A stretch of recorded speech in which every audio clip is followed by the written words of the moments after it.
Saat hadiri pesta ulang tahun anaknya teman lamaku, aku kaget melihat suamiku berdiri di atas panggung sebagai ayahnya. Ternyata selama ini. Halo Bunda, semoga Bunda semuanya dalam keadaan sehat dan bahagia ya. Sebelum masuk ke ceritanya, jangan lupa like, komen dan subscribe channel ini ya. Selamat menonton. Hari itu, aku sedang asyik merapikan berkas-berkas di meja kerjaku ketika sebuah amplop berwarna krem terselip di antara tumpukan dokumen. Amplop itu terlihat berbeda, terlalu elegan untuk tagihan bulanan atau undangan seminar biasa.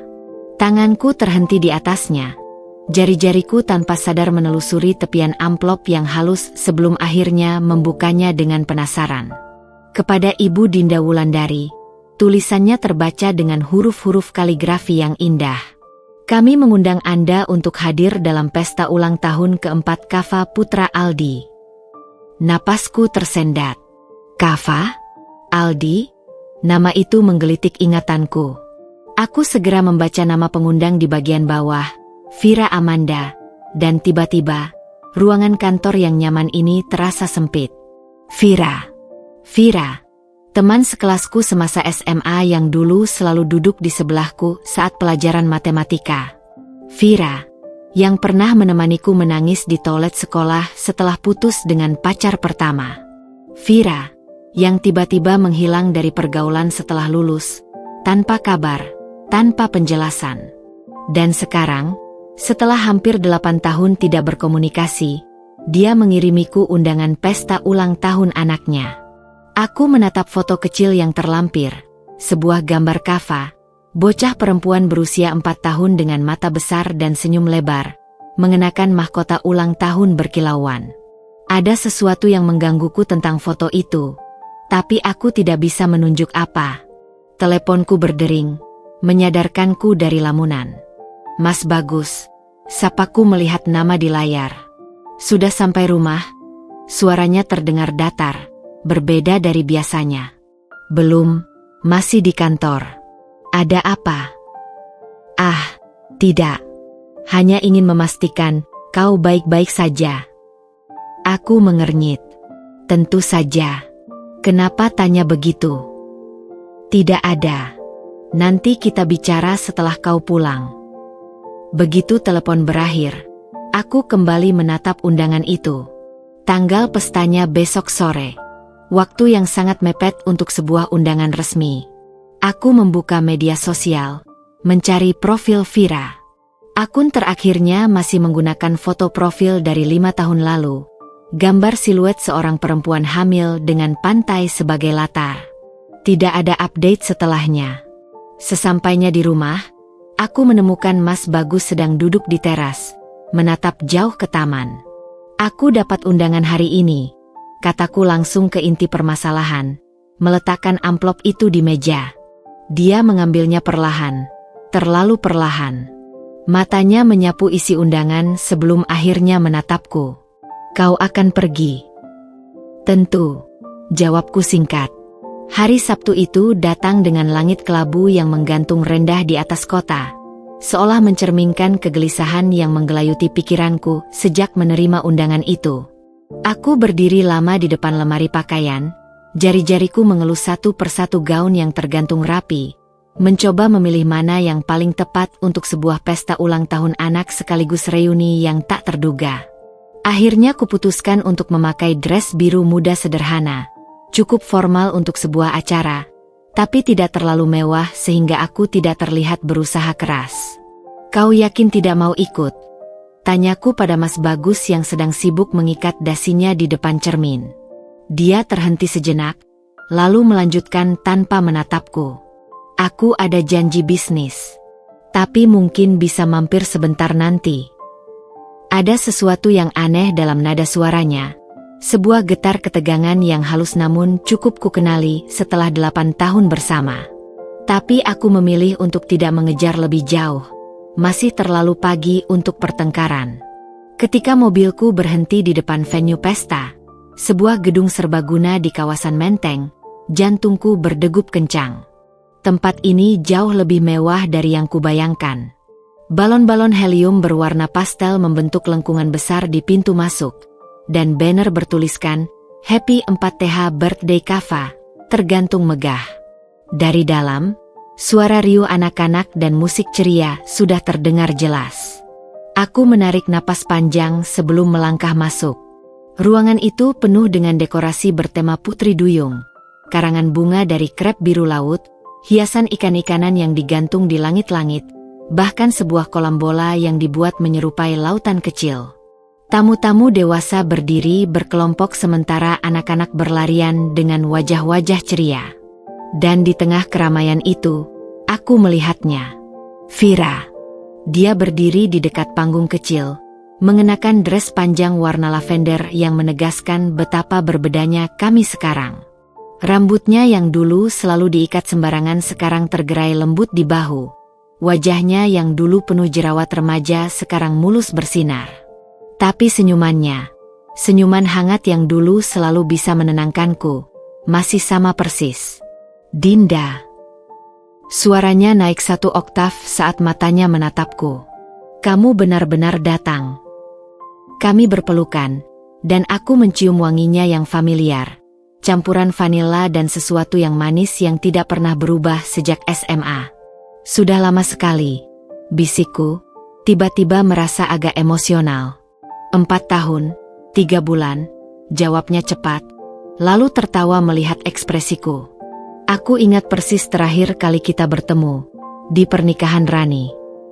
Percakapan kami terhenti ketika seorang gadis kecil berlari mendekat, memeluk kaki Vira. Mama, aku mau es krim lagi. Aku menatap anak itu, Kava, dan tiba-tiba paham mengapa foto di undangan itu menggangguku.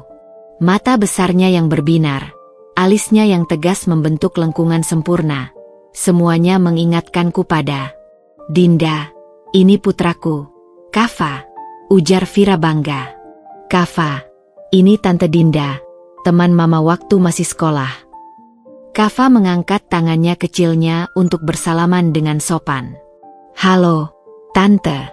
Tante tahu di mana Ayah Bagus? Dia janji bantu Kava tiup lilin. Ayah Bagus. Sebelum aku sempat bertanya, kerumunan tamu tiba-tiba berbisik-bisik. Aku mengikuti arah pandang mereka, ke arah pintu masuk di mana seseorang baru saja muncul. Mas Bagus. Dia berdiri di sana dengan kemeja biru tua yang kukenali sebagai favoritnya. Wajahnya sedikit pucat saat matanya menyapu ruangan dan akhirnya berhenti padaku. Tapi yang membuatku benar-benar terkejut adalah reaksi Kava. Ayah Bagus. Teriaknya riang sebelum berlari secepat mungkin melintasi ruangan dan melompat ke pelukan suamiku yang dengan refleks menangkapnya. Vira berdehem. Dinda, kalau kamu belum tahu aku bisa jelaskan. Tapi semua suara di sekitarku seperti menghilang ketika aku melihat Mas Bagus mengangkat Kava dengan penuh kasih sayang. Mencium kening anak itu dengan kelembutan yang biasanya dia reservasikan hanya untukku. Dan saat Vira naik ke panggung kecil dan mengucapkan terima kasih kepada Ayah Bagus yang selalu menyayangi Kava, aku merasa seluruh dunia berputar di sekitarku. Tanpa sadar, kakiku sudah bergerak menuju pintu keluar, meninggalkan tas kecil dan telepon genggamku di kursi. Satu-satunya yang kupikirkan adalah, bagaimana mungkin selama 8 tahun pernikahan, suamiku menyembunyikan bahwa dia adalah ayah dari seorang anak? Dan mengapa teman baikku dulu tidak pernah memberitahuku bahwa dia dan Mas Bagus memiliki hubungan sedalam itu? Udara di luar gedung terasa menusuk paru-paru saat aku terisak-isak. Tangan gemetar mencoba membuka pintu mobil. Kunci yang biasanya mudah masuk kini seperti melawan, bergetar tak karuan di antara jari-jariku yang dingin. Tidak mungkin. Tidak mungkin. Kalimat itu berputar-putar di kepalaku seperti mantra buruk. Bayangan Mas Bagus menggendong Kava dengan begitu natural, seolah sudah ribuan kali melakukannya, membuat perutku mual. Tiba-tiba, telepon di tas berdering. Aku baru sadar tas kecilku tertinggal di dalam. Deru mobil yang melintas di jalanan basah setelah hujan sore tadi menyamarkan suara tangisku. Dari kejauhan, kulihat Vira berlari keluar gedung. matanya panik menyisir area parkir. Aku membungkuk lebih rendah, tak ingin terlihat. Mas Bagus membelai rambut Kava, berkata sesuatu yang tak bisa kudengar. Vira memegang lengannya, wajahnya berkerut khawatir. Mereka terlibat percakapan singkat yang diakhiri dengan Mas Bagus mengangguk lalu bergegas masuk kembali. Sementara Vira mengambil telepon dari saku dan mulai menelpon. Teleponku. Layar ponsel di dashboard menyala dengan foto Vira dan aku waktu SMA. Gambar yang selama ini jadi kontaknya. Aku menatapnya sampai layar meredup lagi. Air mata menetes deras. Berapa banyak kebohongan yang terlibat dalam foto polos itu.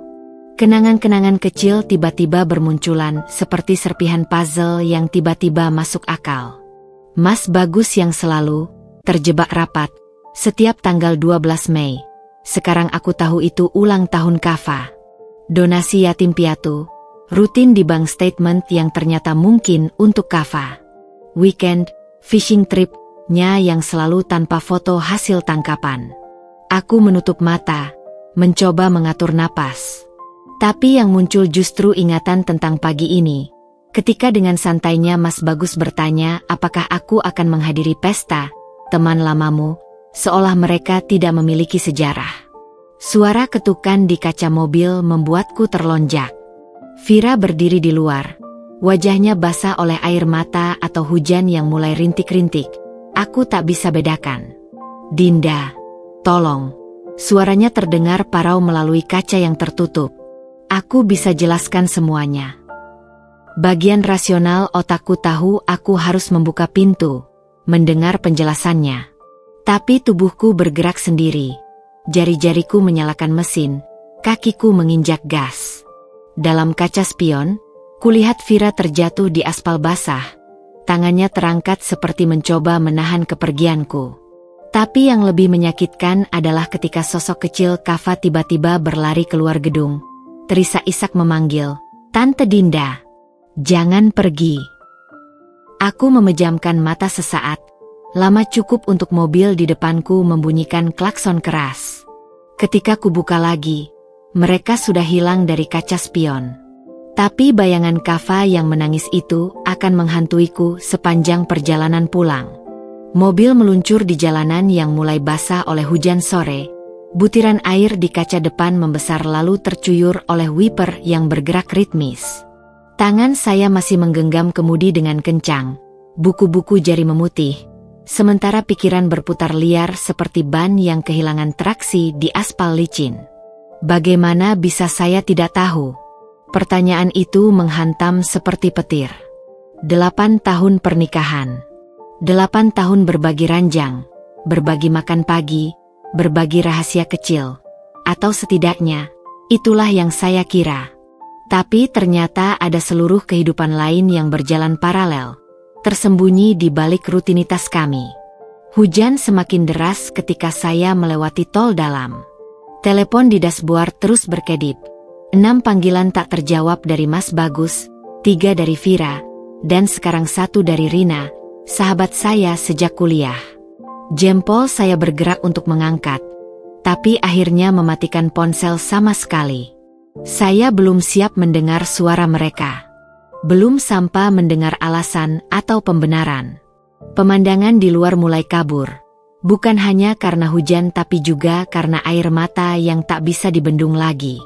Saya ingat pertama kali Mas Bagus mengajak saya berkencan. Restoran Italia kecil di bilangan Kemang di mana dia dengan malu-malu mengaku sudah menyukai saya sejak melihat foto di meja Rina.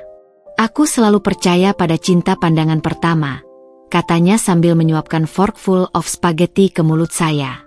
Sekarang saya bertanya-tanya, apakah dia membawa Vira ke tempat yang sama? Apakah dia mengatakan kalimat yang sama? Apakah saat dia melamar saya dengan cincin emas sederhana di Taman Monas, dia sudah punya anak berusia 2 tahun yang dirawat diam-diam? Tangan saya tanpa sadar mengusap perut. Dokter mengatakan kami harus bersabar. Masih ada waktu. Kata mereka setiap kali saya menanyakan mengapa setelah 3 tahun mencoba, saya masih belum hamil.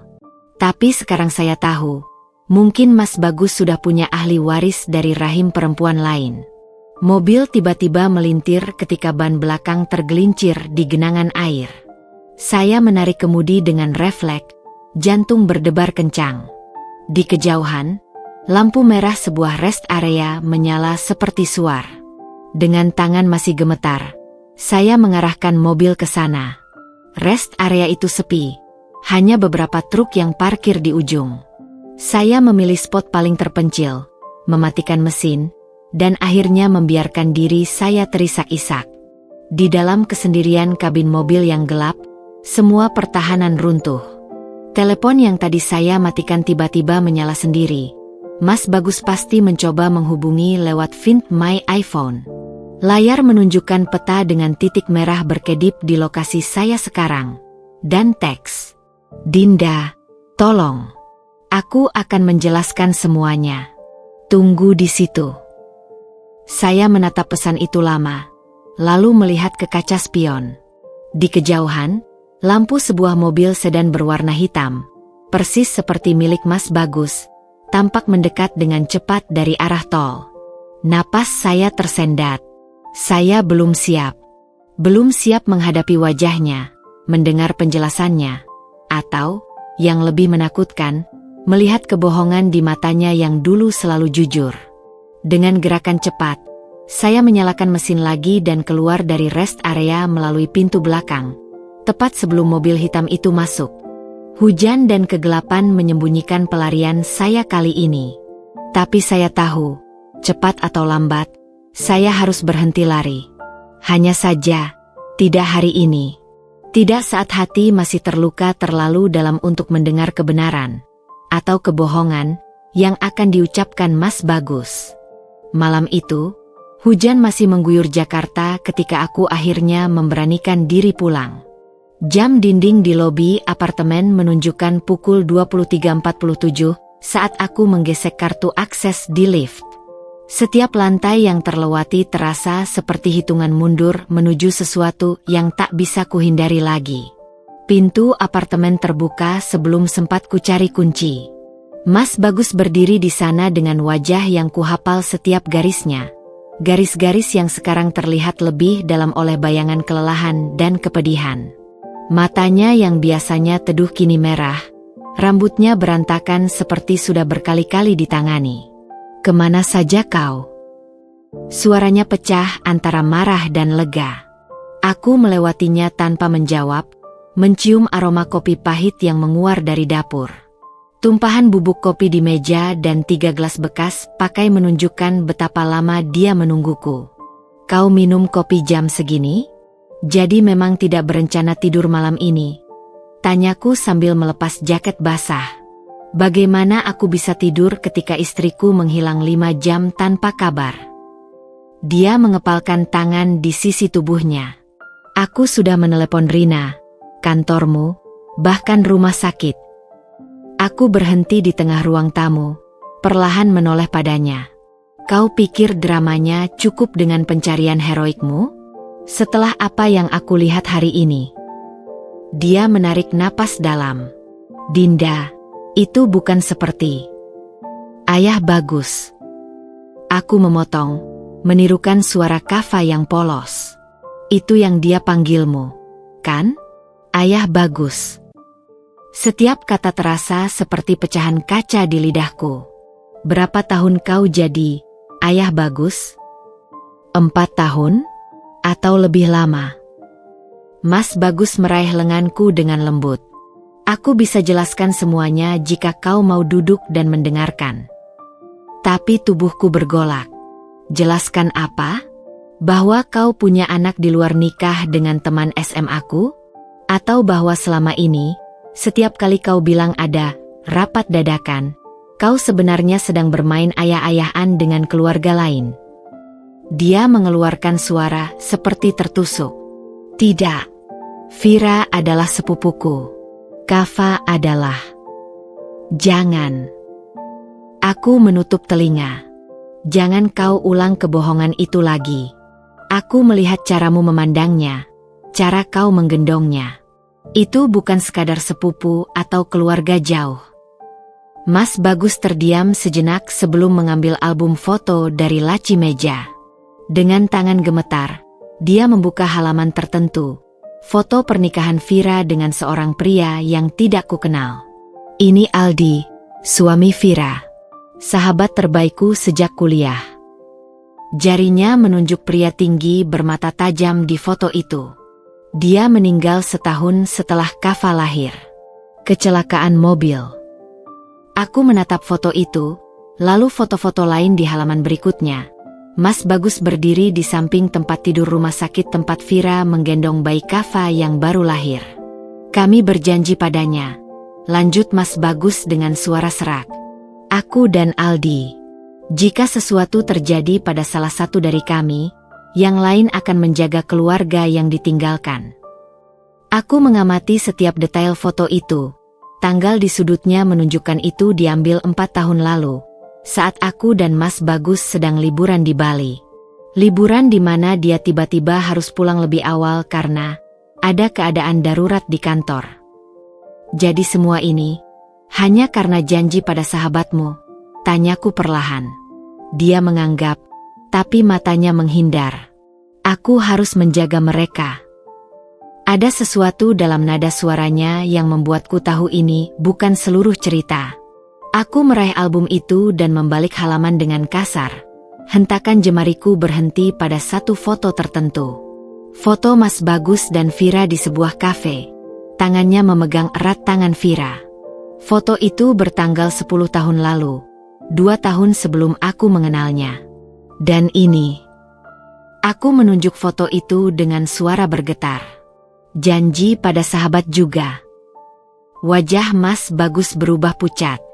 Ruangan tiba-tiba terasa sangat sunyi. Hanya diisi oleh detak jam dinding dan derai hujan di luar. Pagi itu, sinar matahari menyelinap melalui celah tirai kamar, memotong garis-garis emas di atas karpet tempat aku terlelap semalaman. Aku terbangun dengan leher kaku dan punggung pegal, konsekuensi dari memilih tidur di sofa daripada berbagi ranjang dengan Mas Bagus.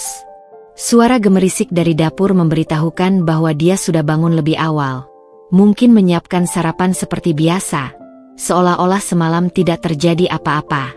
Aku menggosok mata yang masih bengkak karena tangisan semalam, lalu pandanganku tertumbuk pada album foto yang masih terbuka di meja kopi. Album yang kemarin membuat Mas Bagus kehilangan kata-kata. Dengan hati berdebar, aku meraihnya. Halaman demi halaman kubuka perlahan, memeriksa setiap foto dengan cermat seperti detektif yang mencari petunjuk. Ada foto-foto Vira dan Aldi di pernikahan mereka. Mas Bagus berdiri di samping mempelai pria dengan pangkat best man di dada. Ada foto-foto bayi Kava yang baru lahir, dengan Mas Bagus memegangnya di ruang bersalin. Tapi yang paling membuatku tertegun adalah beberapa foto di bagian belakang album. Foto-foto itu lebih tua, dari era ketika Mas Bagus masih mahasiswa. Satu foto khususnya membuat nafasku tersendat.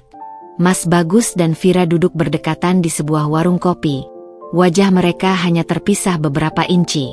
Bukan pose yang wajar untuk sepupu.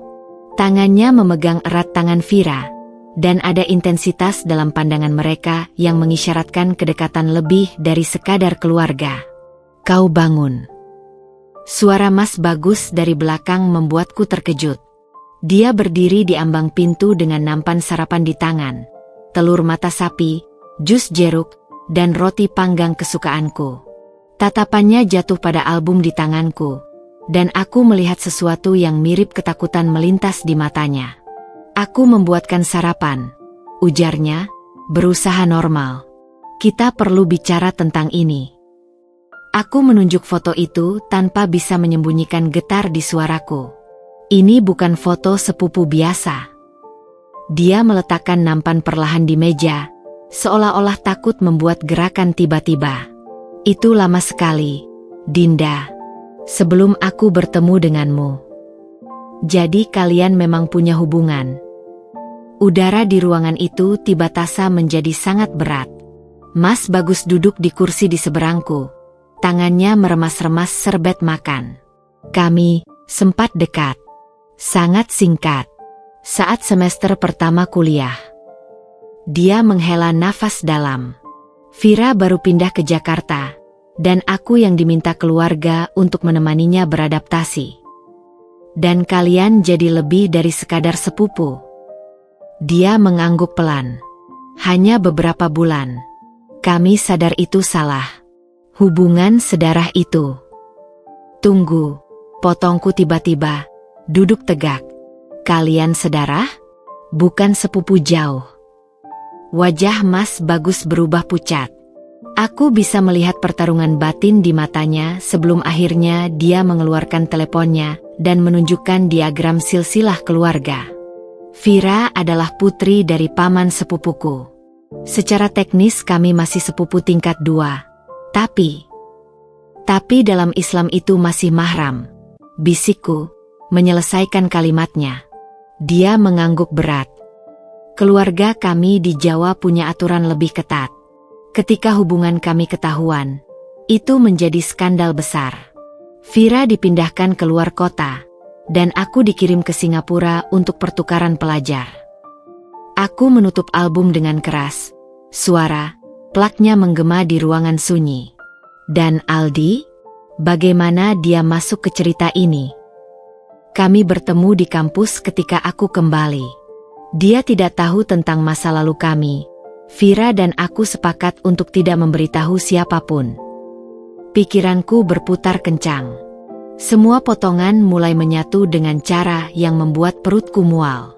Jadi ketika Aldi meninggal, janjiku padanya untuk menjaga Vira dan Kava menjadi lebih kompleks. Dia mengakui dengan wajah muram. Aku berdiri tiba-tiba, butuh udara segar. Aku perlu waktu sendirian.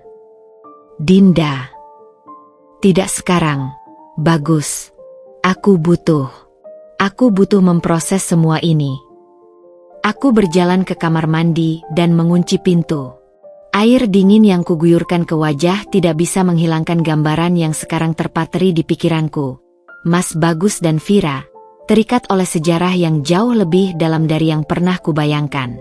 Sejarah yang mereka sembunyikan dariku selama 10 tahun terakhir. Dan yang paling menyakitkan, Kava, gadis kecil yang manis itu, mungkin adalah satu-satunya hal yang tersisa dari hubungan terlarang mereka. Mobilku meluncur pelan di jalan tol menuju Bogor, melewati perkebunan teh yang membentang hijau di kanan kiri jalan. Tujuan satu-satunya, rumah mertuaku di daerah Puncak, tempat yang selama ini kuhindari sejak pertengkaran terakhir dengan Ibu Bagus setahun lalu tentang rencana pernikahan kami. Jari-jariku mengetuk kemudi dengan gugup. Telepon tadi pagi dengan Ibu Bagus masih terngiang. Kalau kau memang ingin tahu segalanya tentang anakku, datanglah ke rumah.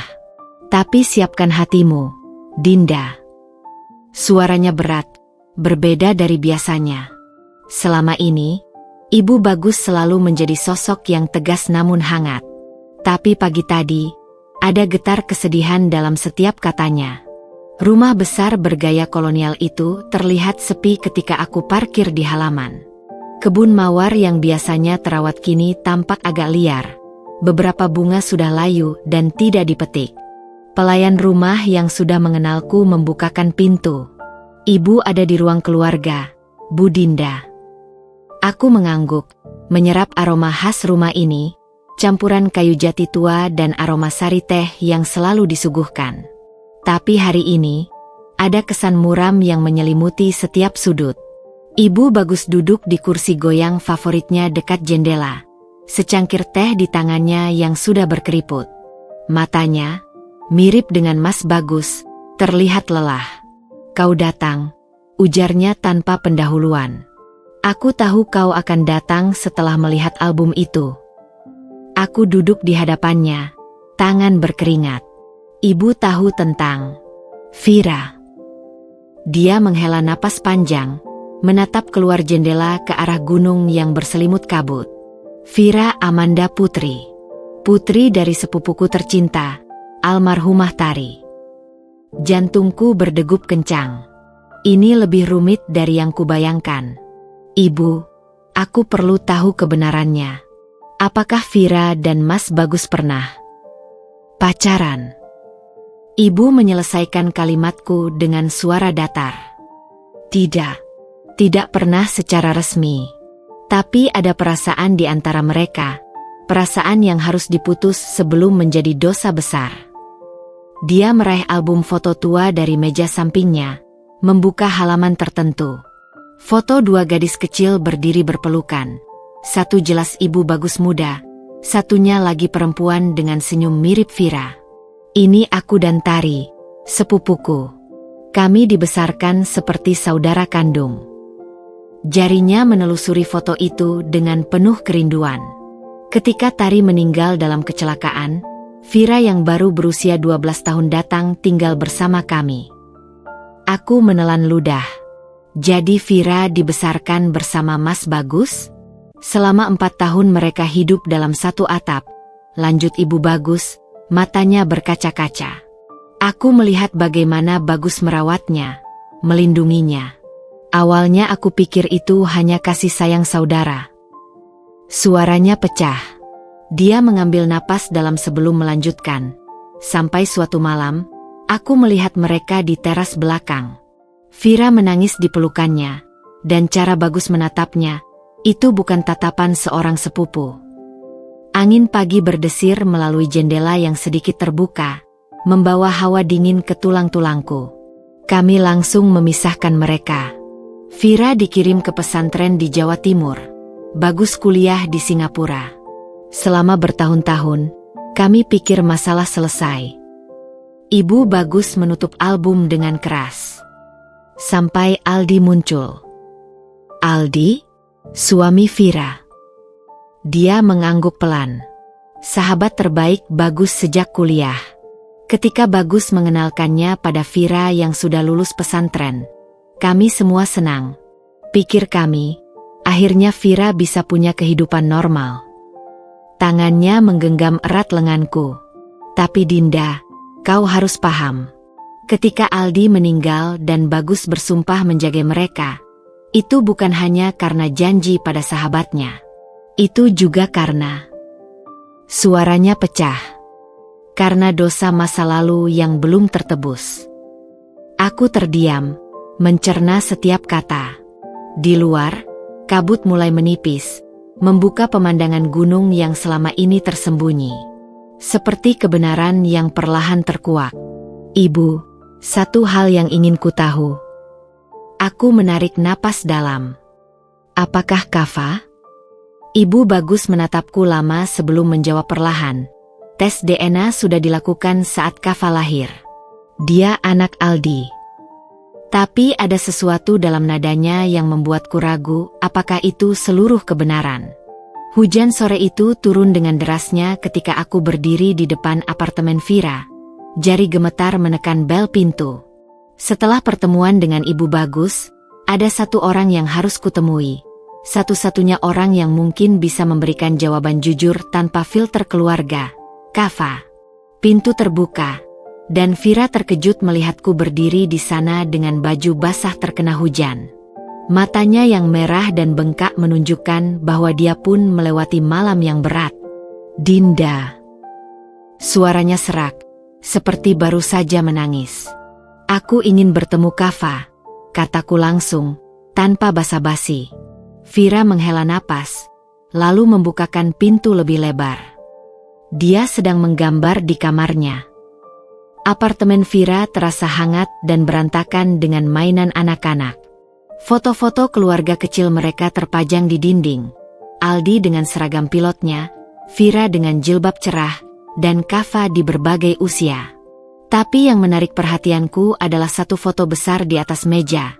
Mas Bagus menggendong Kava yang masih bayi, dengan Aldi berdiri di samping mereka tersenyum. Kava, panggil Vira ke arah kamar. Tante Dinda datang menjengukmu.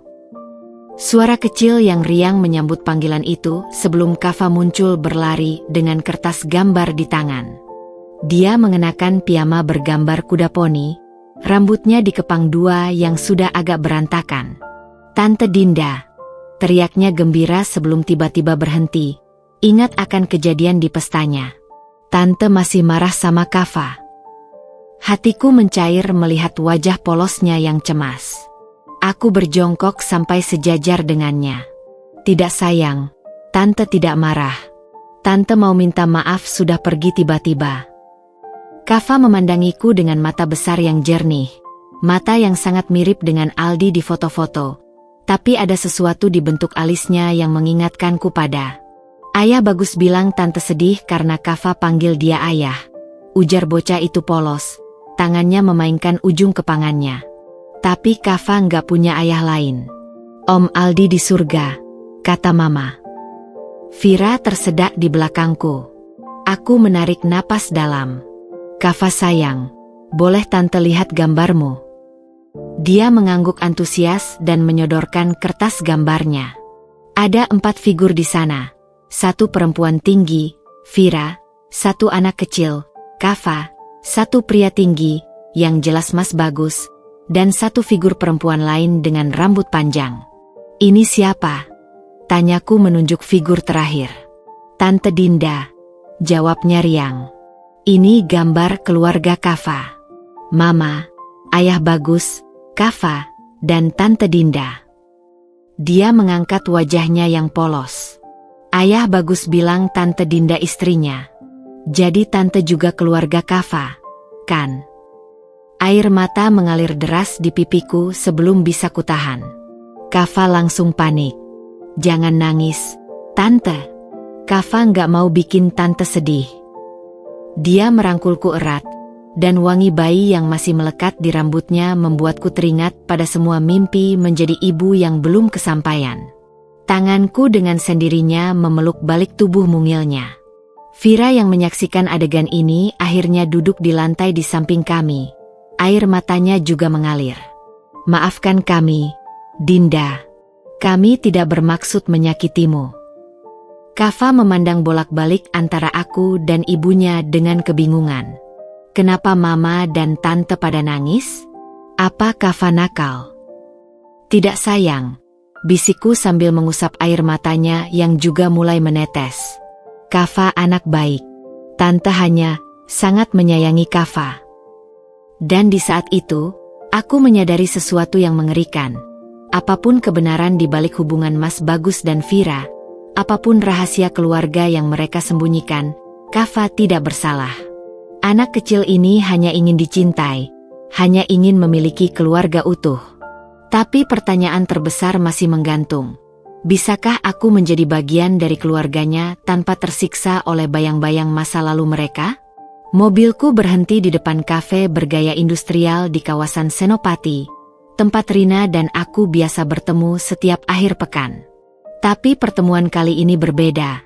Aku memintanya datang secepat mungkin setelah meninggalkan apartemen Vira. Perbincangan dengan Kava meninggalkan perasaan campur aduk yang tak bisa kupahami sendiri. Rina sudah duduk di sudut favorit kami dekat jendela. 2 cangkir kopi panas dan sepiring croissant sudah menunggu. Matanya yang tajam langsung menangkap kegelisahanku saat aku melangkah mendekat. Dari wajahmu, aku tebak kau belum bicara pada Bagus. Begitulah cara Rina menyapaku, langsung ke inti masalah tanpa basa-basi. Aku menjatuhkan diri di kursi, tangan menggenggam erat cangkir kopi seolah benda itu bisa memberikanku kekuatan. Aku baru saja dari rumah Vira. Rina mengangkat alisnya. Dan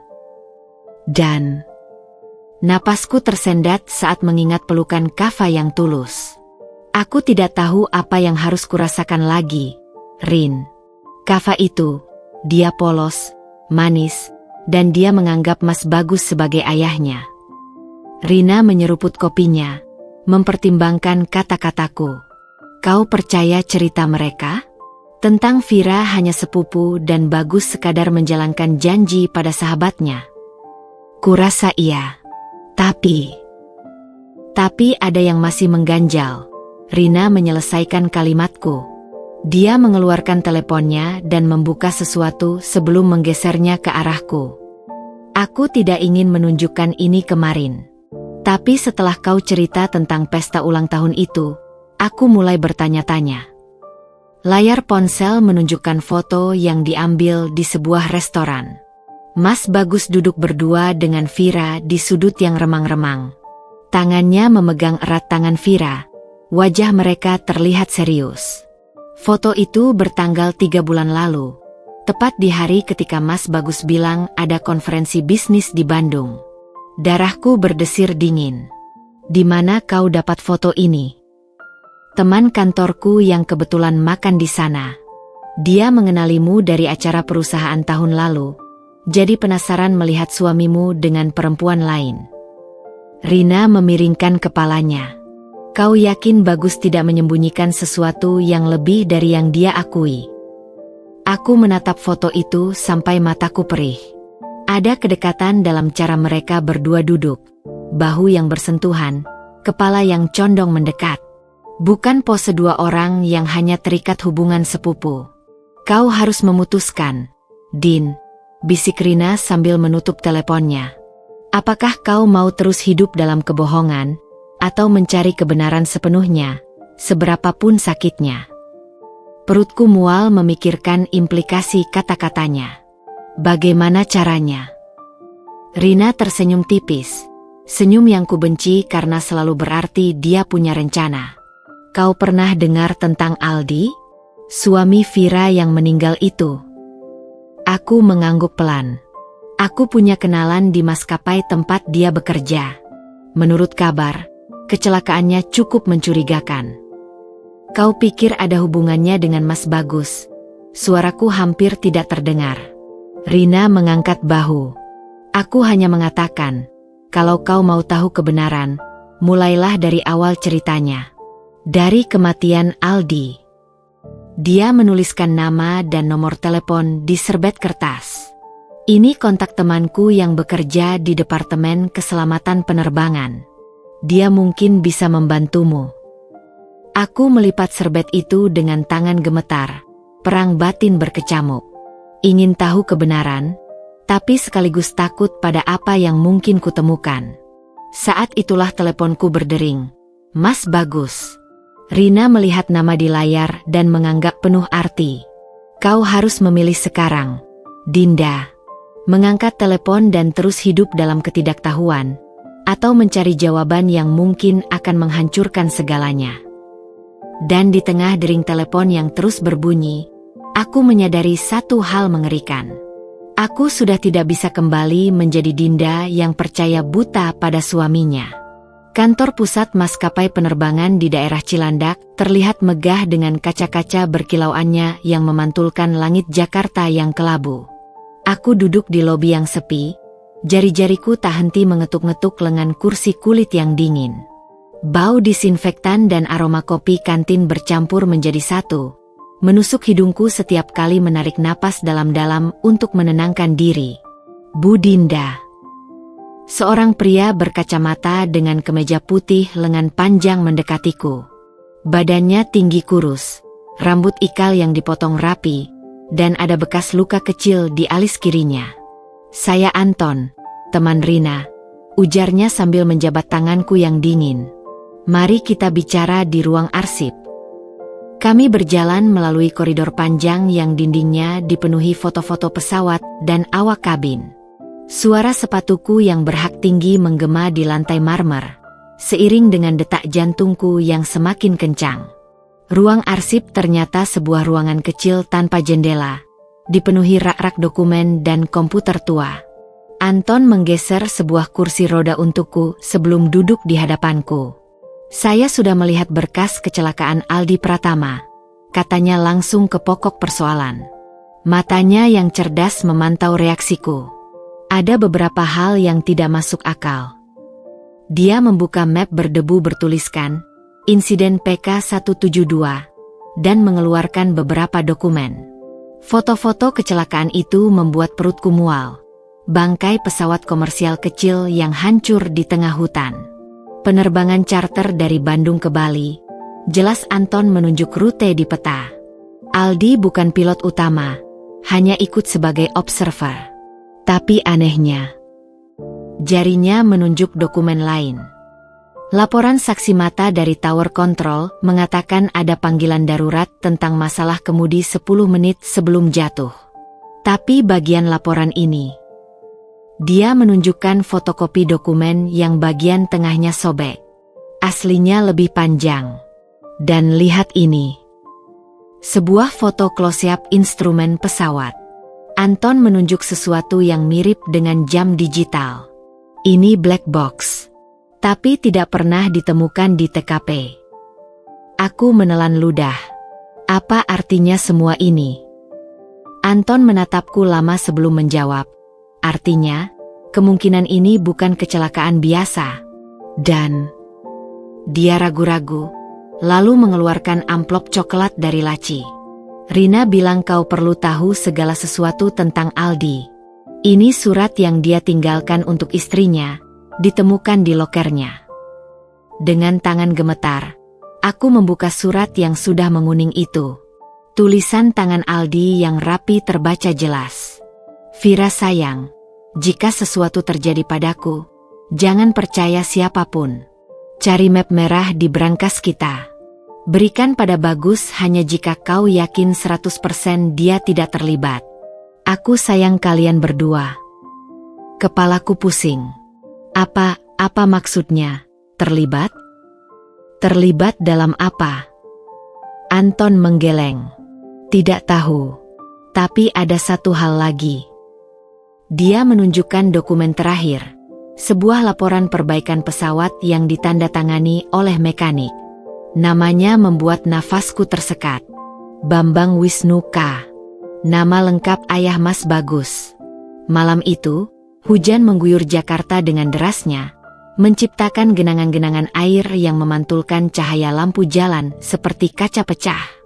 Aku duduk di sebuah warung kopi tua di kawasan Tebet, tempat yang direkomendasikan Anton untuk bertemu dengan Randi, teman satu skuadron Aldi yang bersedia berbicara denganku. Warung ini dipilih karena lokasinya tersembunyi di gang kecil, jauh dari keramaian. Randi datang dengan jas hujan hitam yang masih meneteskan air.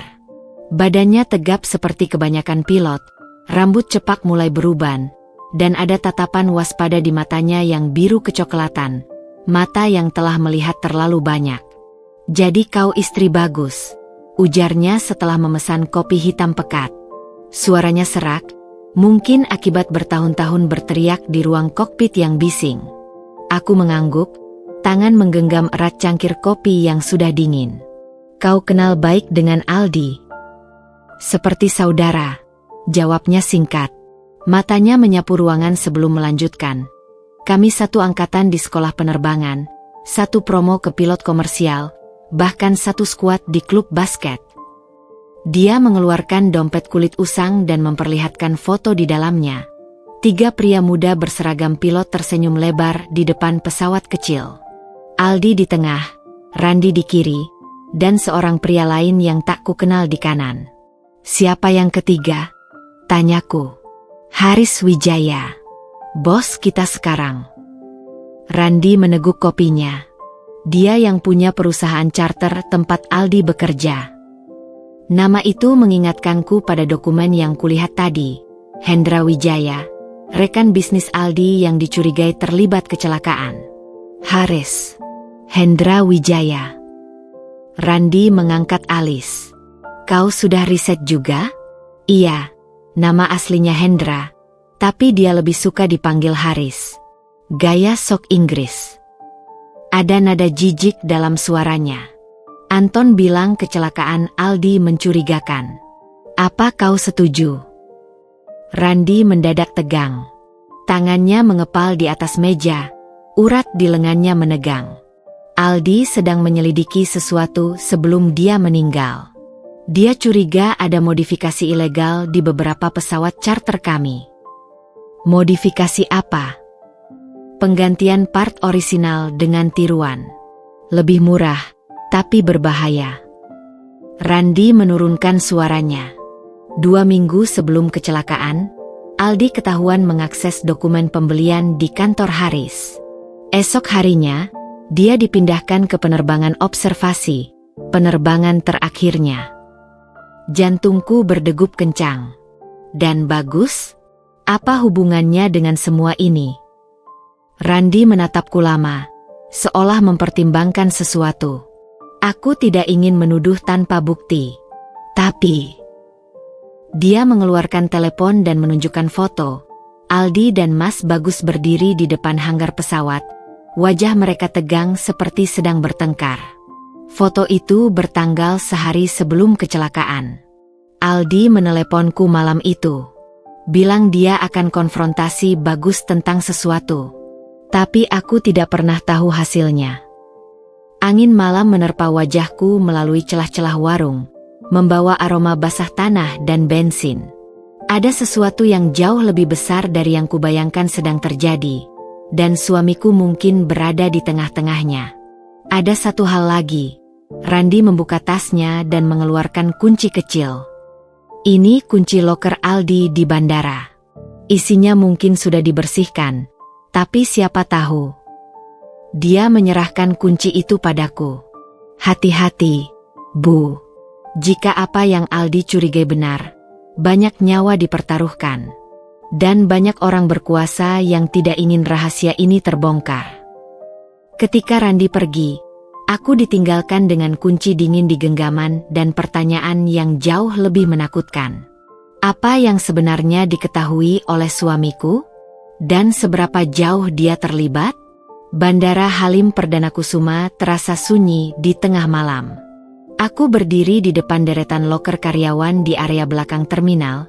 Jari-jariku menggenggam kunci dari Randi seperti genggaman terakhir pada kenyataan yang belum hancur. Suara mesin pembersih lantai berdengung di kejauhan. Sesekali diselingi suara radio security yang statis. Bau disinfektan dan aftur bercampur menjadi aroma yang menusuk hidungku setiap kali menarik napas dalam-dalam. Loker Aldi nomor B17 terletak di ujung koridor yang remang-remang.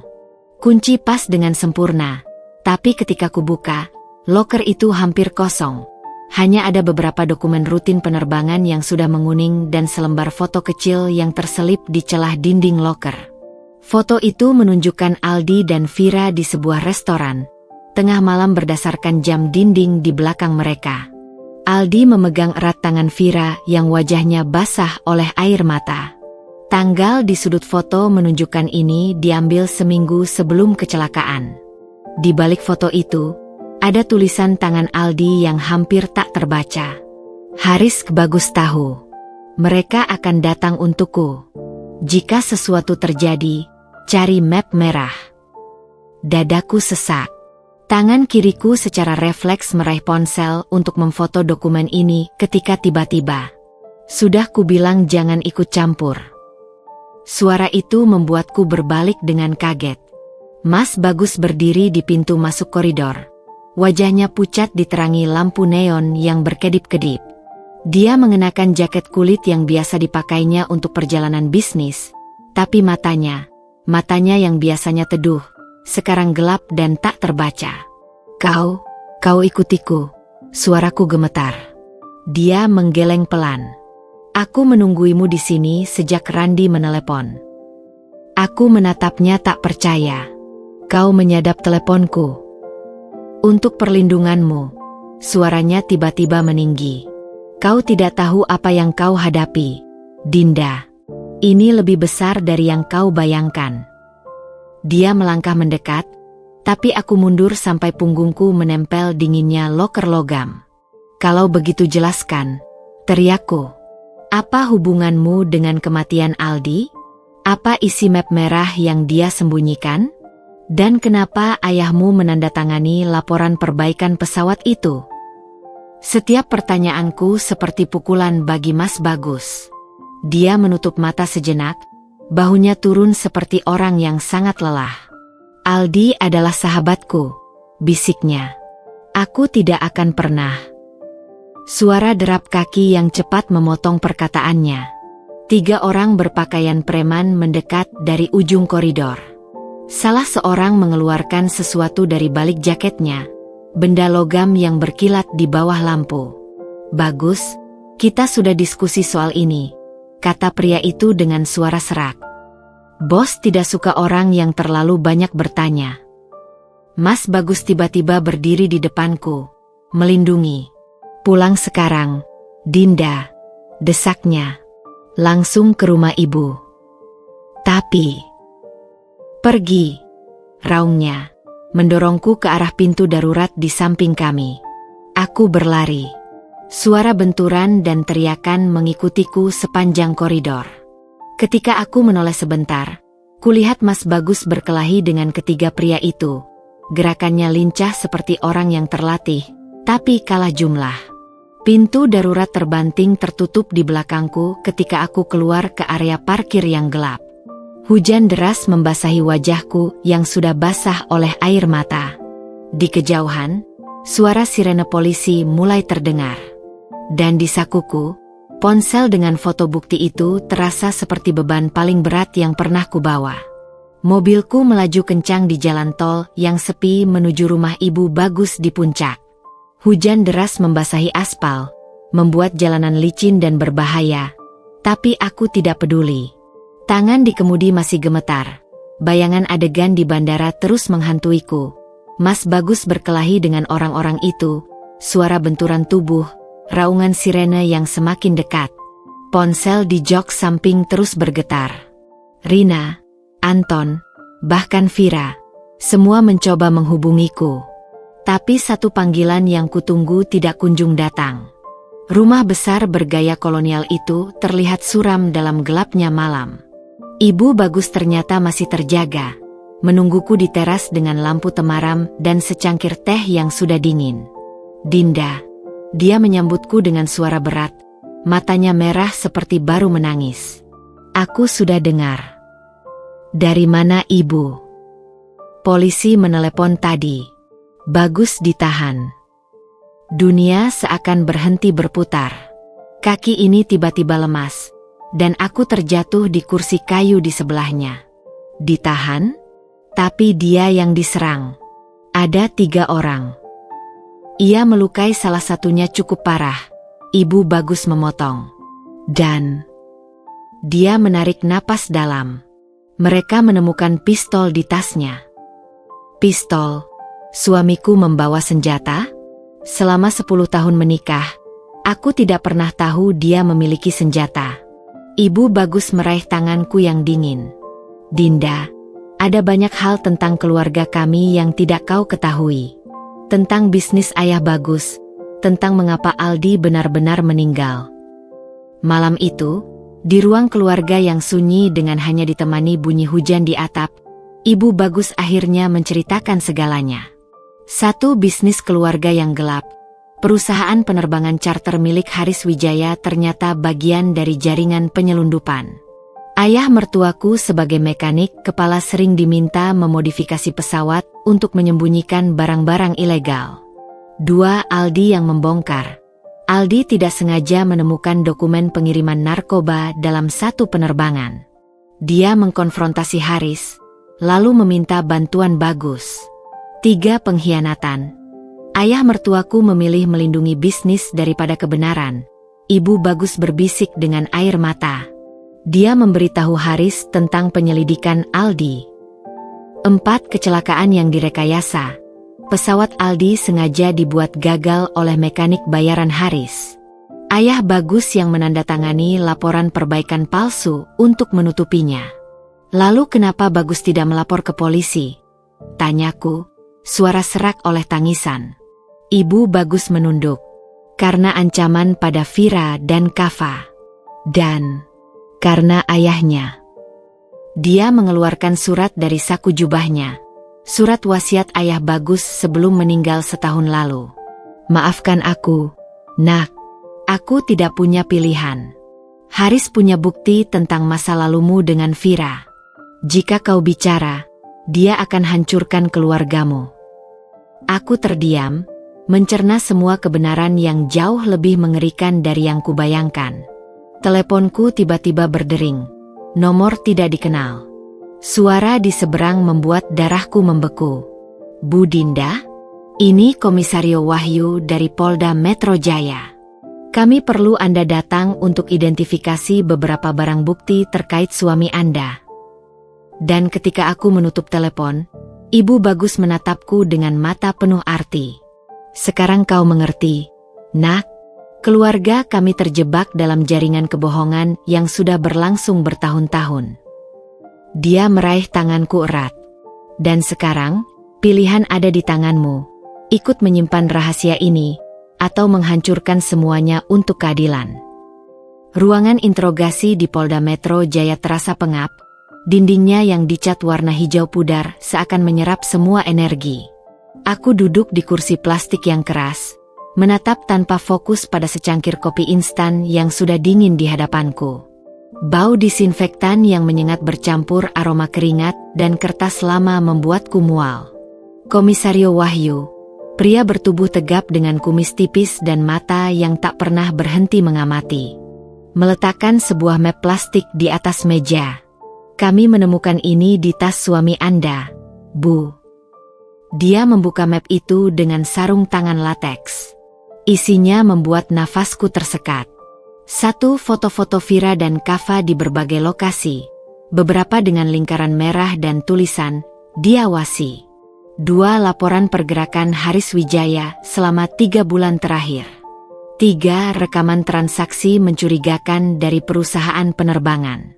4 sebuah surat tulisan tangan Mas Bagus yang belum selesai. Dinda sayang, jika kau membaca ini, artinya aku sudah tidak bisa melindungimu lagi. Cari map merah di. Kalimat terakhir terputus. Apa artinya map merah? Komisario Wahyu menatapku tajam. Aku menggigit bibir bawah sampai terasa logam darah. Saya tidak tahu. Dia menghela napas.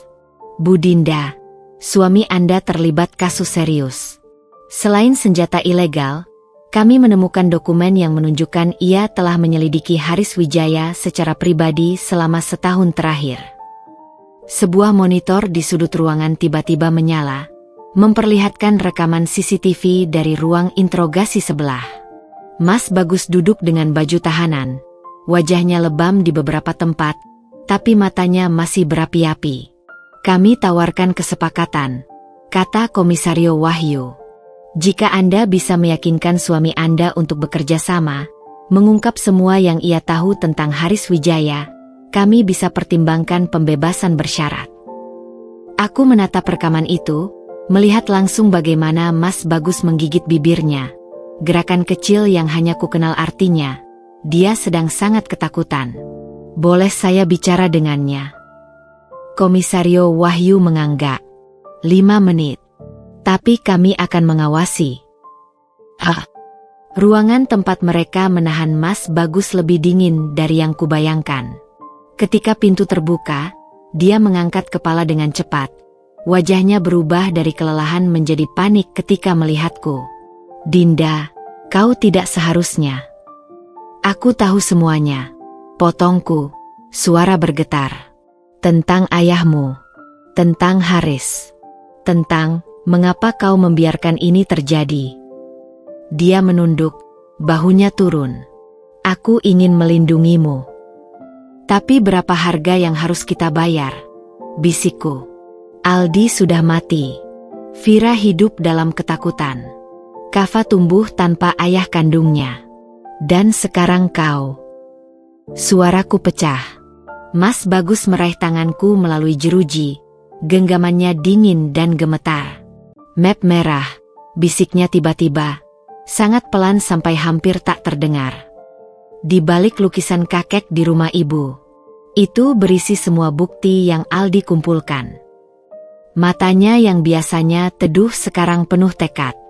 Ambil itu, bawa ke Komisario Wahyu. Tapi, dia menatapku dengan intens. Kau harus yakin ini yang kau mau. Haris tidak akan tinggal diam. Hidupmu akan berubah selamanya. Di luar, hujan mulai turun lagi, mengetuk jendela kecil di atas pintu seperti peringatan. Aku menarik napas dalam, memandangi suamiku yang sekarang lebih mirip orang asing daripada pria yang kukenal selama 10 tahun. Kita tidak bisa terus hidup dalam kebohongan, akhirnya kukatakan. Dan ketika aku berbalik meninggalkan ruangan itu, aku tahu tidak ada jalan untuk kembali. Mobil yang kutumpangi melaju kencang menuju puncak, melewati jalan berliku yang diselimuti kabut tebal. Hujan deras menghujam kaca depan, membuat wiper bekerja keras menyapu air yang tak henti mengalir. Di pangkuanku, telepon genggam terus bergetar. Rina, Vira, bahkan kantor. Tapi aku tak punya tenaga lagi untuk menjawab. Pikiranku masih tertambat di ruang interogasi tadi. Pada wajah Mas Bagus yang hancur saat aku memutuskan untuk mengambil map merah. Hidupmu akan berubah selamanya, katanya. Dan aku tahu dia benar. Rumah Ibu Bagus tampak gelap ketika aku tiba. Hanya diterangi lampu taman yang samar. Aku memarkir mobil di belakang, menghindari CCTV utama seperti yang Mas Bagus ajarkan dulu saat kami baru menikah. Untuk berjaga-jaga, katanya waktu itu. Sekarang aku tahu apa yang dia maksud. Kunci darurat yang Ibu Bagus berikan padaku membuka pintu samping tanpa suara. Ruangan dalam gelap, hanya dipecah oleh kilatan sesaat petir yang menerangi lorong menuju ruang keluarga. Lukisan kakek Mas Bagus, seorang tentara tua dengan medali di dada, tergantung di atas perapian, matanya seolah mengikutiku dalam kegelapan. Dengan tangan gemetar, aku mengangkat lukisan itu dari dinding. Di belakangnya, ada brankas kecil tertanam di tembok. Kodenya? Aku mencoba tanggal lahir Mas Bagus. Tidak terbuka. Tanggal pernikahan kami. Sama. Coba tanggal kematian Aldi. Bisik suara hati. Brankas terbuka dengan bunyi klik yang nyaring di kesunyian rumah. Di dalamnya, sebuah map merah tua tertumpuk bersama uang tunai dan paspor palsu. Tanpa berpikir dua kali, aku mengambil map itu dan membukanya. Isinya membuat darahku membeku. 1. Laporan autopsi Aldi yang menunjukkan tanda-tanda keracunan sebelum pesawat jatuh. 2. Foto-foto dokumen pengiriman narkoba dengan cap perusahaan penerbangan Haris. 3. Rekaman percakapan antara ayah Bagus dan Haris tentang penanganan Aldi. 4. Surat wasiat lengkap Aldi yang menyebutkan dengan jelas ancaman Haris pada keluarganya. Tiba-tiba, suara langkah kaki di teras membuat jantungku berhenti. Aku cepat-cepat menyimpan map itu di tas dan mematikan lampu senter. Ada orang di sini? Suara laki-laki kasar itu membuat bulu kuduku berdiri. Dari celah pintu, kulihat dua siluet laki-laki dengan senter menyisir ruangan. Salah satunya berbicara di telepon. "Bos, rumahnya kosong. Tapi ada mobil parkir di belakang." Aku merangkak ke arah pintu dapur, berusaha tidak membuat suara. Tapi langkah mereka semakin dekat. Ketika senter mereka menyapu dapur, aku sudah berada di luar, lari melalui kebun belakang yang basah. Hujan menghujam tubuhku, membuat map merah di tas semakin basah. Suara teriakan dari dalam rumah memacu langkahku lebih cepat. Mobilku masih ada di tempat semula. Dengan gemetar, aku memasukkan kunci dan menyalakan mesin. Tepat ketika aku akan menginjak gas, telepon berdering. "Vira." "Dinda, dengarkan aku." Suaranya panik. "Mereka sudah tahu kau ambil map itu. Haris mengirim orangnya ke..." Suara ledakan di telepon memekakan telinga, disusul teriakan Vira sebelum sambungan terputus. Tanpa pikir panjang, aku mengarahkan mobil ke satu-satunya tempat yang mungkin masih aman, kondominium Rina di kawasan Sudirman. Di kaca spion, dua mobil hitam sudah mulai mengikutiku. Dan untuk pertama kalinya dalam hidup, aku benar-benar sendirian. Lampu neon di jalan tol Cipularang berkilauan seperti bintang-bintang palsu di atas atap mobilku yang melaju kencang. Tangan menggenggam kemudi dengan kaku. Kuku-kuku menusuk telapak tangan sendiri tanpa kusadari. Di kaca spion, dua mobil hitam masih setia membuntuti, terkadang menghilang di belakang truk.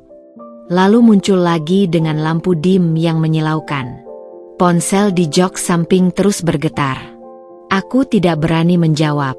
Siapapun itu, apakah Rina, Vira, atau bahkan polisi, tidak bisa kupercaya sekarang. Tidak setelah melihat betapa dalam jaringan Haris menyusup. Tiba-tiba, telepon di dashboard menyala dengan panggilan video dari nomor tak dikenal. Refleksku hampir menolak, tapi sesuatu membuatku menerima. Layar menunjukkan wajah Haris Wijaya untuk pertama kalinya. Pria parubaya dengan rambut disisir rapi ke belakang, kacamata berlensa tipis, dan senyum yang membuat darahku mengering. Bu Dinda, suaranya halus seperti pedagang yang menawarkan barang mahal. Kita tidak perlu begini. Kau hanya wanita biasa yang terseret urusan besar. Di mana Vira? Suaraku lebih berani dari yang kurasakan. Haris mengangkat bahu. Dia baik-baik saja, untuk sekarang. Layar bergeser, memperlihatkan Vira yang terduduk di kursi, tangan terikat, wajahnya lebam tapi matanya masih berapi-api. Di belakangnya, Kava tidur di sofa dengan bantal kecil, masih memakai piyama kuda dari kemarin. Kau monster, raungku. Haris menggeleng, seperti menasehati anak kecil. Aku hanya pengusaha yang ingin melindungi investasinya. Dan kau, Bu Dinda, sedang mengancam investasi sangat besar. Dia menyenderkan diri ke kursi kulitnya. Begini saja, serahkan map merah itu, dan aku jamin suamimu akan bebas besok. Vira dan Kava boleh pulang. Hidupmu bisa kembali normal. Dan kebenaran tentang Aldi? Tentang semua orang yang kau bunuh. Haris tertawa, suara yang membuat tulang belakangku merinding. Kebenaran? Apa itu di dunia kita, Bu? Yang ada hanya yang kuat dan yang lemah. Layar berganti ke rekaman Mas Bagus di sel tahanan, duduk bersandar di dinding dengan mata tertutup. Lihat suamimu, pahlawan yang gagal. Dia bisa mati besok karena bunuh diri, atau pulang sebagai pahlawan yang dibebaskan karena kurang bukti. Haris menatapku melalui kamera. Pilihan ada di tanganmu. Tiba-tiba, mobil di belakangku menyalakan lampu tinggi, mendesak dari belakang. Aku hampir kehilangan kendali ketika mereka menyerempet bumper belakang. Waktumu tidak banyak, Bu Dinda, ujar Haris sebelum panggilan terputus. Jantung berdegup kencang, tangan berkeringat di kemudi. Di depan, pintu tol Cikampek sudah terlihat. Aku punya dua pilihan. Satu, terus ke Jakarta, serahkan map ke Komisario Wahyu, dan pertaruhkan nyawa Mas Bagus, Vira, dan Kava. Dua, belok ke arah Bandung, kantor pusat Haris, dan menukar map merah dengan nyawa mereka. Ketika lampu hijau menyala, aku mengambil belokan tajam ke kanan, arah Bandung. Di saat yang sama, tangan kanan meraih ponsel dan mengirimkan satu pesan singkat ke Rina. Ambil backup map merah di sepatu hak tinggiku.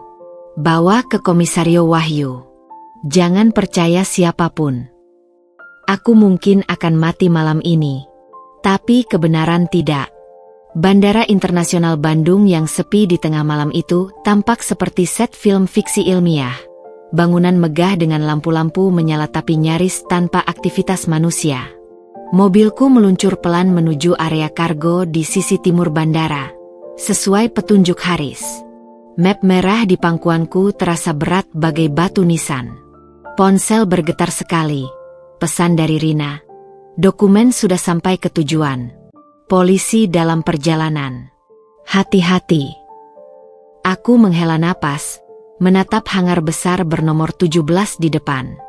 Dua orang berseragam satpam bandara, yang kuyakini antek Haris, langsung mendekat ketika aku keluar mobil. Tas dan teleponnya. Perintah salah satunya dengan suara datar.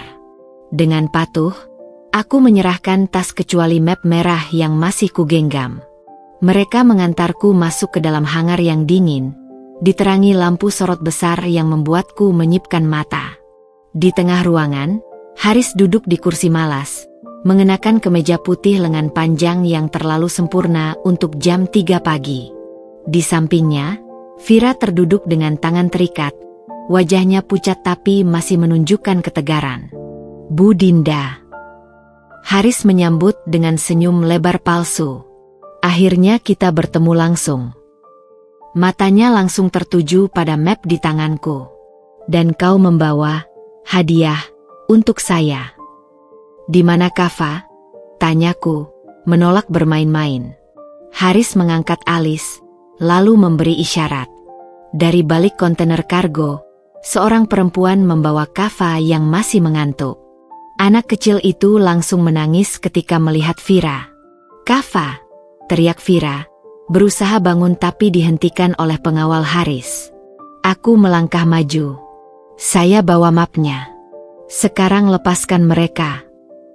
Haris menggeleng, seperti guru yang kecewa pada muridnya. "Pertukaran tidak semudah itu. Pertama, saya perlu verifikasi isi map itu asli." Dia menyuruh seorang anak buahnya mengambil map dari tanganku. Ketika pria itu membuka dan memeriksa isinya, Haris mengamati ekspresiku dengan cermat. "Ini..." Si anak buah bingung. "Ini hanya laporan cuaca dan manual pesawat tua." Wajah Haris berubah merah. "Kau menipu saya."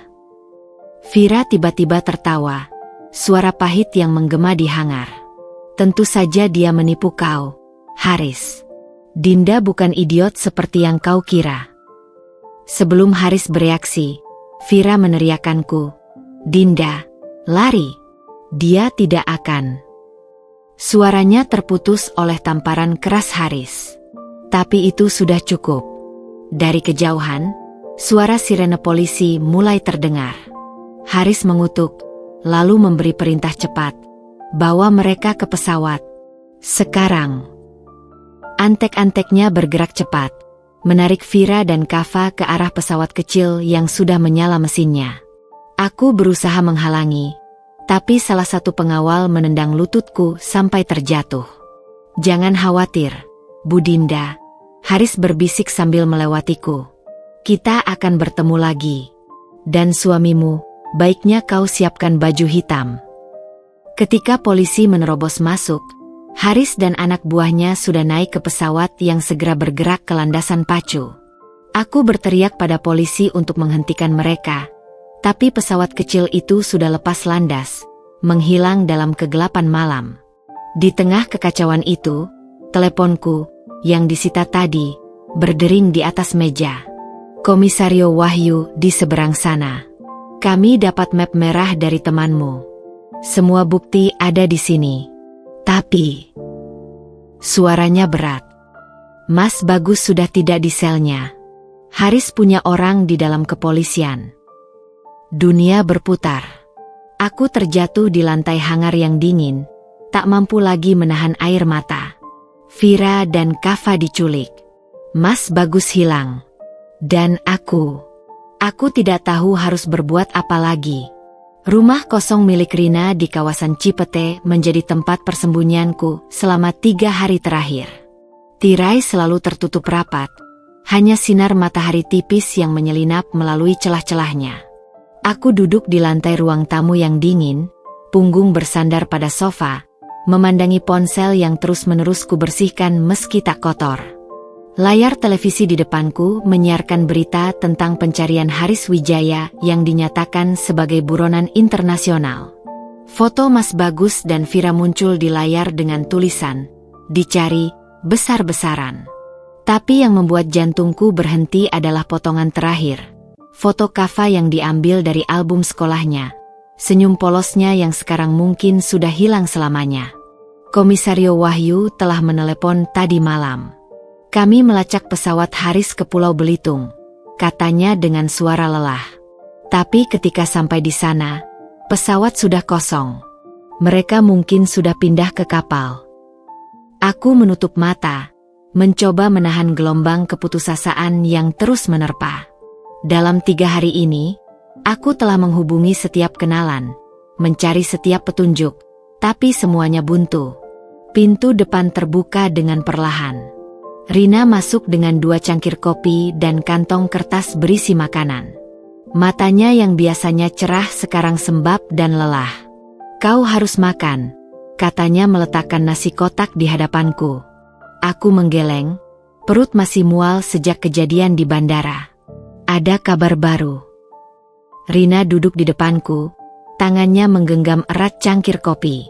"Polisi menemukan dokumen di kantor Haris. Ada catatan tentang sebuah pulau pribadi di Kepulauan Seribu, tempat dia biasa mengadakan pertemuan bisnis." Dia mengeluarkan printout Google Maps dengan sebuah pulau kecil yang dilingkari merah. Ini satu-satunya petunjuk yang kita punya. Aku meraih dokumen itu dengan tangan gemetar. Kita harus ke sana. Tidak, Rina memotong tegas. Polisi sudah mengirim tim. Kau tidak bisa. Aku harus, teriakku. Suara pecah di tengah kalimat. Itu suamiku, Rin. Dan Vira. Kava. Air mata yang kutahan selama 3 hari akhirnya meledak. Rina menarikku dalam pelukan erat sementara tubuhku terguncang oleh isak tangis yang tak terbendung. Aku tidak bisa kehilangan mereka. Suaraku parau di bahu Rina. Aku bahkan belum sempat minta maaf pada Bagus. Pada Vira. Rina membelai punggungku perlahan. Kau tidak bersalah, Din. Ini semua ulah Haris. Tapi kata-kata itu tidak menghilangkan rasa bersalah yang menggerogoti dari dalam. Aku ingat tatapan terakhir Mas Bagus di ruang interogasi. Penuh ketakutan tapi juga kepercayaan bahwa aku bisa melakukan yang benar. Dan aku telah gagal. Telepon di meja tiba-tiba berdering, membuat kami berdua kaget. Nomor tidak dikenal. Dengan hati berdebar, aku mengangkatnya. Halo. Suara di seberang membuat darahku membeku. Tante Dinda. Suara kecil itu, lemah, ketakutan, tapi tak salah lagi. Kava, teriakku, membuat Rina melompat. Kava, di mana kamu? Kamu baik-baik saja? Kava tidak tahu. Tempat gelap. Tapi tadi Kava lihat kapal dan pohon kelapa. Suaranya terputus oleh suara ribut di belakang. Kava dengar Om Haris bilang mau ke Pulau Air. Nanti malam. Kava sembunyi HP Mama. Tiba-tiba suara jeritan dan benturan keras. Sambungan terputus. Aku dan Rina saling memandang, sama-sama pucat. Pulau Air, bisik Rina. Itu salah satu pulau di Kepulauan Seribu. Dengan tangan gemetar, aku menekan nomor Komisario Wahyu. Tapi sebelum sempat terhubung, ponselku menerima pesan gambar dari nomor yang sama, foto buram sebuah ruang gelap. Tapi yang membuat nafasku tersekat adalah sosok yang samar-samar terlihat di sudut. Mas Bagus, terikat ke kursi. Wajahnya berlumuran darah tapi matanya masih terbuka. Dan di bagian bawah foto, satu kalimat. Datang sendiri atau mereka mati. Pulau Air yang biasanya ramai dengan turis, kini sunyi sepi di tengah malam.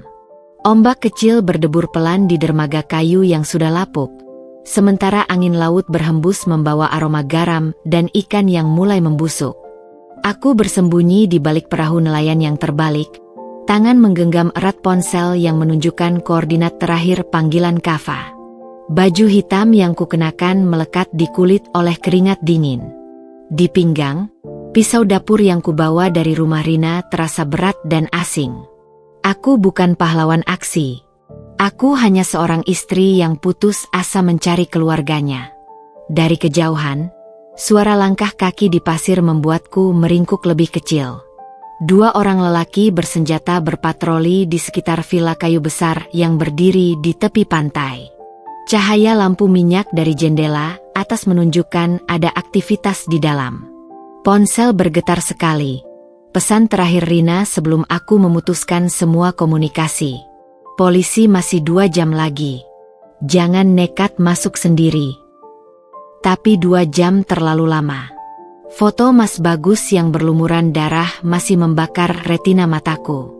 Dengan hati berdebar kencang, aku merangkak mendekati villa, memanfaatkan semak pantai sebagai penyembunyi. Suara Vira yang sedang berdebat dengan Haris tiba-tiba terdengar dari jendela terbuka di lantai dasar. Kau gila. Polisi sudah tahu lokasi ini. Suara Vira tegang. Dan aku punya tiket keluar. Jawab Haris dingin. Dengan sandera sepertimu dan Bagus, aku bisa sampai ke perbatasan tanpa masalah. Ada suara tamparan, lalu tangisan Kava. Darah mendidih di nadiku. Tanpa berpikir panjang, Aku mengambil batu dan melemparkannya ke arah lain untuk mengalihkan perhatian penjaga. Saat mereka pergi memeriksa, aku menyelinap ke pintu belakang villa. Ruang dapur gelap dan bau ikan busuk menyambutku. Dengan napas tersengal, aku meraba-raba dinding mencari tangga. Seseorang menutup mulutku dari belakang. "Jangan berteriak," bisik suara yang sangat kukenal. Aku berbalik dan melihat wajah Mas Bagus yang lebam. Satu mata bengkak tertutup, tapi senyum kecil mengembang di bibirnya yang pecah-pecah. "B. Bagus? Tapi foto. Foto lama," bisiknya cepat sambil menarikku ke sudut gelap. "Haris memanipulasi. Aku kabur dari ruang bawah tanah tadi malam. Vira dan Kava masih di ruang atas."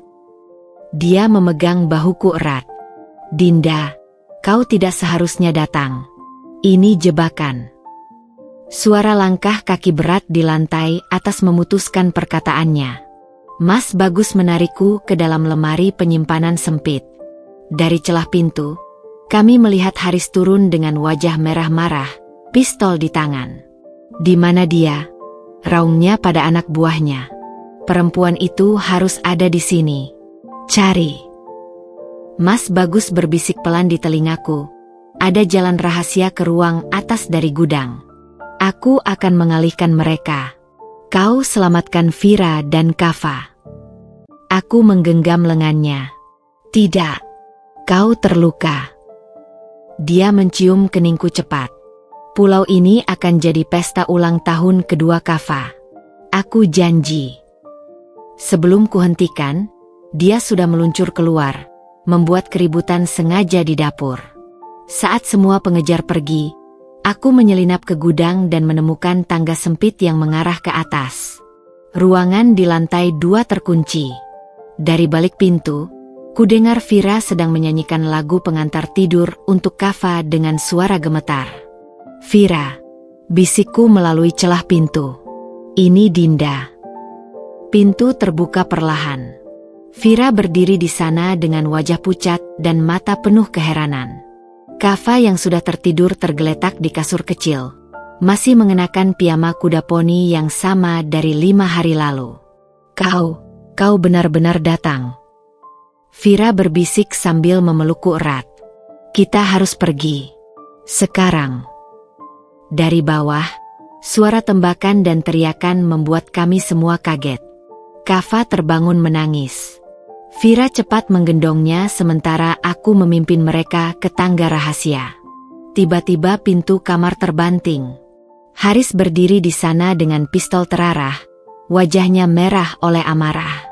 "Tidak ada yang pergi," raungnya. Vira dengan refleks memutar badan, melindungi Kava dengan tubuhnya sendiri. Aku melompat ke depan. Ledakan pistol menggema di ruangan kecil itu. Tapi bukan aku yang terjatuh. Haris terhuyung ke belakang, darah mengucur dari bahunya. Di pintu, Mas Bagus berdiri dengan senjata di tangan. Di belakangnya pasukan khusus polisi sudah memenuhi tangga. "Selamat ulang tahun, Kava," kata Mas Bagus lelah sambil tersenyum pada gadis kecil itu. "Ayah janji akan mengadakan pesta, kan?" 1 tahun kemudian, kami berdiri di taman belakang rumah kami yang baru. Kava yang sekarang genap 5 tahun berlarian dengan teman-temannya di antara balon dan kue ulang tahun. Vira duduk di sampingku, memegang teh hangat. "Kau yakin tidak menyesal dengan keputusan itu?" Aku tersenyum, memandang Mas Bagus yang sedang mengajari Kava cara meniup lilin. Melepas semua harta Haris yang disita untuk membiayai rehabilitasi korban narkobanya? Tidak sesaat pun. Vira memegang tanganku. "Aldi akan bangga pada kalian berdua." Di tengah tawa anak-anak dan nyanyian selamat ulang tahun, aku melihat Mas Bagus menatapku. Matanya yang teduh kembali seperti dulu, tapi sekarang lebih dalam, lebih berarti. Dan untuk pertama kalinya sejak pesta ulang tahun pertama Kava yang mengubah segalanya, aku tahu kami akhirnya bebas. Bebas dari rahasia. Bebas dari dusta. Dan yang terpenting, bebas untuk mencintai dengan sepenuh hati. 2 tahun kemudian, di sebuah galeri seni kecil di Ubud, Bali, aku berdiri di antara kerumunan tamu undangan yang sedang menikmati pameran tunggal Vira. Udara hangat bercampur aroma melati dan kue-kue kecil yang disusun rapi di meja prasmanan. Di dinding utama, tergantung sebuah lukisan besar berjudul Keluarga yang Dipilih. Gambar kami semua di hari ulang tahun kelima Kava. Dalam lukisan itu, terlihat Mas Bagus dengan bangga mengangkat Kava yang sedang tertawa lebar. Tangan kecilnya memegang erat lilin berbentuk angka 5. Aku berdiri di samping mereka, mengenakan sundres biru yang melambai, satu tangan memegang gelas limun, tangan lain merangkul bahu Vira yang tersenyum tenang. Di latar belakang, terlihat Ibu Bagus sedang mengatur kue, dan Komisario Wahyu, yang sekarang sudah menjadi seperti keluarga, sedang memotret kami semua dengan kamera analognya. Pameran pertamaku yang sebenarnya, bisik Vira di sampingku, matanya berkilau. Aldi pasti senang melihat ini. Aku memegang tangannya yang dingin. Lukisan-lukisan di dinding adalah perjalanan hidup Vira selama 2 tahun terakhir.